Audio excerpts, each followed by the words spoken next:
after you wrote Tokyo Vice, you've gotten more involved in covering human trafficking. And I'm curious how you have seen human trafficking expressed in Japan, misconceptions that people might have about it versus the reality that you've actually seen.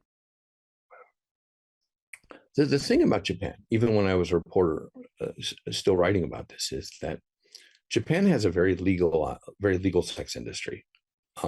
Every single act that you would want to purchase or sell, except vaginal penetration, according to the law, is legally available.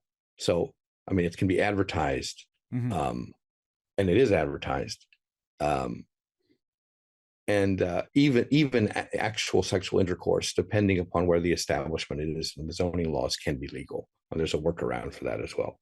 So what I didn't realize, and I don't think a lot of police realized, is that foreign women could be easily coerced into doing this job because sex work is never legal on a visa. You can't be a sex worker. You're violating your visa. So people who are brought here under false pretenses and essentially enslaved, if they went to the police, they just got arrested for overstaying their visa or working off of their visa, and none of the criminals doing it could be touched. So for many years in Japan was a huge destination country, and it was a huge country facilitating human trafficking because there were no laws in place to protect the women who were being trafficked. And human trafficking was a big deal because it's profitable. I mean, I'll break it down to you in like the simplest terms.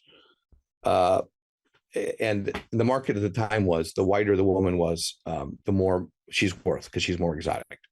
So let's say you bring in one Estonian woman and you're working her as a prostitute. Of course, you're not paying her because you have her passport. Maybe you're threatening her family back home. You're maybe giving her subsistence living, and she's watched all the time. She's going to bring in at least, $1,000 a night. Maybe more, but say let's say minimum. Let's do the minimum. It's $1,000. You would say you work her 22 days a month. That's 22,000, right? Now what do you say? Would you get 10 women working for you? Now you're making $220,000 a month. Yeah. And what is your overhead? Your overhead is maybe the plane tickets, and you earn all that back in probably first month. So it's an incredibly profitable business. And I think another misconception is that there were people coming here who obviously knew that they were going to be doing sex work, but it doesn't make them any less of a victim if they are not getting paid and they are not allowed to say no to who they sleep with or who they're going to have sex with. So that's the biggest, I think one of the biggest misconceptions is that, a victim of human trafficking has to be unaware and coerced or not know what's going on for them to be a victim. Japan basically dealt with human trafficking. And after the Second World War, it was very common for families to basically sell their daughters to brothels to have enough money to eat. And then the daughter would have to work off the dead. And then, by the 1950s, as you had female politicians join the National Diet, they basically had a sit out that created the current prostitution laws. And the prostitution laws are designed like this. You cannot arrest the person prostituting themselves, male or female, or the customer, but you can arrest the brothel owner or the pimp.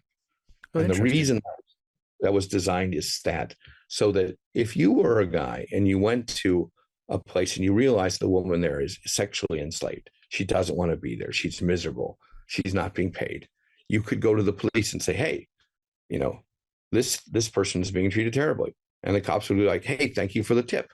And then they would bust the pimp and she would go free. Except that wasn't the case for foreign women. Yeah. Has Japan always had a legal and open sex trade? Yeah, you could almost say it's like Japanese tradition, man. Huh. I covered Vice, right? So none of this is shocking to me. I'm just kind of numb to it. But it's like, okay, you can't sell vaginal penetration legally as a service, but anal sex is fine. You can put that on the menu. blowjob hand, everything else totally legal. Okay, I mean, yeah, I guess to each their own. Not my cup of tea for sure. How can I help? How can I be useful in ending needless suffering? Do not be afraid of work that has no end. We have to organize a social movement. We have an opportunity to lead by example versus just talking, hot air. I think the more people in this fight, the more we grow. Eventually it could change. The people are the ones that can make the change.